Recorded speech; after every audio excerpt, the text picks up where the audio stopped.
Another attack on our troops. An attack yesterday in D.C. on the National Guard, as I'm sure most of you are already aware.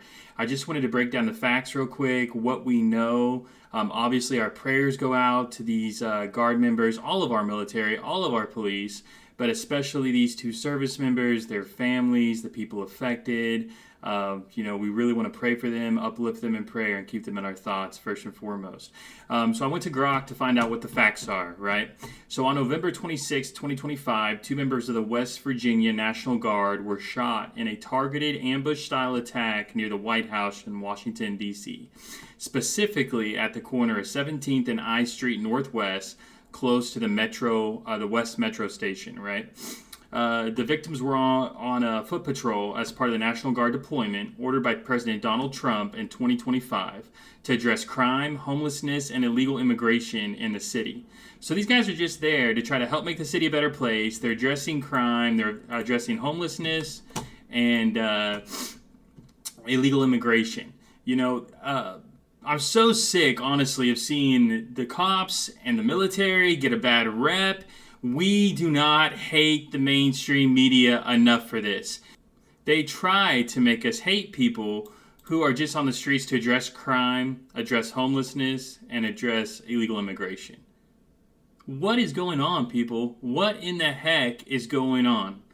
The attack involved a lone gunman who approached the guardsmen, firing 10 to 15 shots immediately upon turning a corner. One victim was shot at point-blank range, and the other attempted to take cover behind a bus stop shelter. Both victims were armed at the time. So we have an armed attacker just turning a corner and randomly just opening fire on people he does not know for unforeseen reasons, more than likely motivated like everything else by the mainstream media, right? By the rhetoric that comes out from the top of the Democratic Party and the mainstream medias. I'm sick of it. I am so sick of listening to it, hearing it, and now seeing these kind of things happen. It's ridiculous.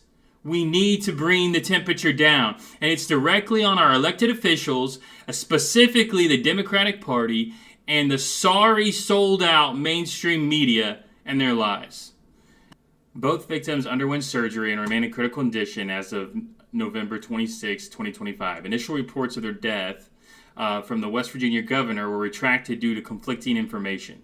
So originally he came out and said that they had passed. Luckily, that was not the case. And they are still in critical condition. This is saying we will get an updated check on their condition here in just a minute.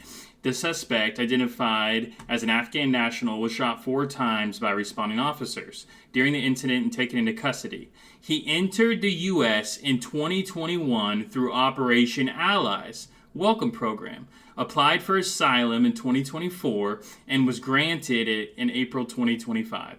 So you're from a third world country, you helped America. You were then given a refugee status, basically, and came over under Operation Allies because you're an Afghan national that helped us.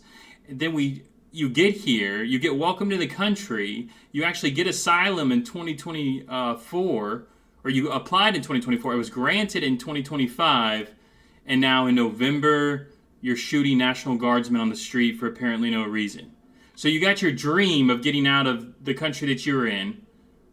You came to the country that you wanted to be in, and then you start shooting random military members on the streets of said country. Weird to say the least, right? The FBI, led by Director Kash Patel, is investigating the incident as a potential act of terrorism and will prosecute it federally as an assault on federal law enforcement officers. No motive has been officially confirmed. Of course, how many times do these things happen where there's no motive? There's no motive given. We get less and less information as days goes on. It's pretty typical. President Trump described the attack as an act of evil, to say the least. A horrific attack on our great National Guard warriors. These people are warriors, yes, but they're heroes. They're heroes.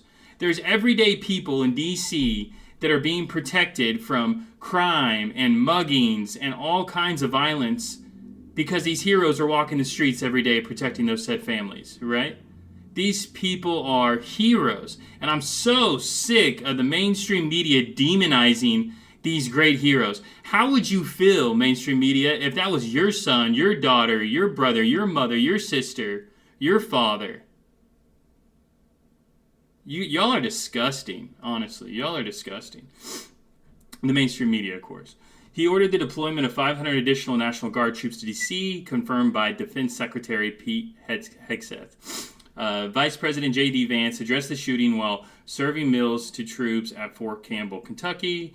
D.C. Mayor described the incidents as a targeted shooting. In response, the Trump administration filed an emergency appeal to extend the National Guard deployment after a federal judge ruled it likely unlawful. U.S. Citizenship and Immigration Services halted all immigration processing for Afghan nationals indefinitely. The New York Police Department stated it was monitoring the event, but identified no threat to New York City. So I don't care if you agree with Trump's orders to put the National Guards on the street or not. I do not care. You can take that up politically with your vote and with Trump. But coming out here and shooting innocent, hard-working heroes on the streets of America for no reason, I mean, come on. Come on, where's the rhetoric? When are we going to bring this down? When are we going to bring the temperature down, specifically from the Democrats? When's it going to happen? I've been waiting. This is disgusting. Stuff like this keeps on happening. So just following along here, the story, I looked at Fox News here. This is the Fox News website. It says 2 young National Guard members shot in D.C. were sworn in less than 24 hours. Less than 24 hours before they were shot. The tragedy just gets worse. It just gets worse. Please, guys, please pray for these guys or these gals. I'm not sure if they were men or women. Please pray for them and their families. Lift them up in prayer. I hope everybody's having a great Thanksgiving, and we're going to have a great day today, I'm sure, for most of us. But stop first. Remember their sacrifice. Remember these people and lift them up in prayer. The Afghan national accused of shooting 2 National Guard members blocks from the White House worked with various United States government entities, including the CIA, as a member of a partner force in Afghanistan, Fox News Digital has learned. So another great question to ask is, why do all of these violent shooters seem to later have connections to our government? Specifically, the FBI, the CIA, or one of our intelligence agencies.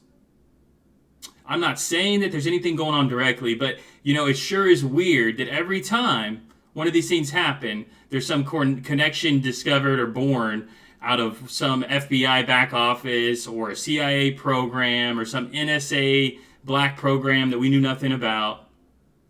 This is crazy, guys. This is insane. Ask questions, think critically, and keep your eyes open. Please, guys, in closing, lift these guys up in prayer. Lift their families up in prayer. Lift all the National Guard, all the Border Patrol agents, all our cops that are out there being heroes every day. We want to lift them up in prayer, and we want to thank them every chance we get. I hope all of you have a great Thanksgiving, very happy Thanksgiving to spend with your family. Faith, family, football, all that fun stuff.